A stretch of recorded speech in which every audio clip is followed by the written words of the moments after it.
আওয়ামী লীগের verified Facebook পেজে একটি স্টেটমেন্ট দেওয়া হয়েছে। স্টেটমেন্টটি হুবহু তুলে ধরা হলো।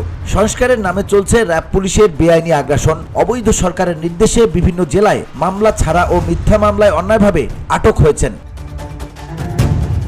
বাংলাদেশ ছাত্রলীগের সাবেক যুগ্ম সাধারণ সম্পাদক ও বঙ্গমাতা শেখ ফজিলাতুন্নেসা মুজিব হলের সাবেক সভাপতি বেনজির হোসেন নিশি, ইডেন মহিলা কলেজ ছাত্রলীগের সাংগঠনিক সম্পাদক সুস্মিতা পান্ডে, নেত্রকোনা মোহনগঞ্জ উপজেলা আওয়ামী লীগের সাধারণ সম্পাদক ও সাবেক উপজেলা chairman Mohammad Shahid Iqbal, Lakshmipur technical school and college ছাত্রলীগের সাবেক সভাপতি মোহাম্মদ শাহিন আলম, চট্টগ্রাম উত্তর জেলা ছাত্রলীগের সহসভাপতি ও রাউজান উপজেলা ছাত্রলীগের সাধারণ সম্পাদক মোহাম্মদ সালাউদ্দিন এবং উপজেলা ছাত্রলীগের সহসভাপতি আজিম, কুমিল্লা মহানগর ছাত্রলীগের অন্তর্গত 5 নং ওয়ার্ডের সাবেক সাধারণ সম্পাদক ও কুমিল্লা বিশ্ববিদ্যালয় ছাত্রলীগ নেতা অর্ণব সিংহ রায়,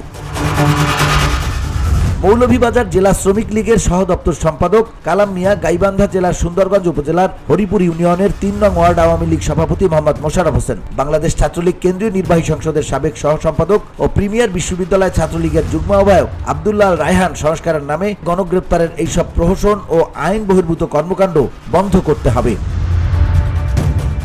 ভিওডি বাংলা নিউজ ডেস্ক।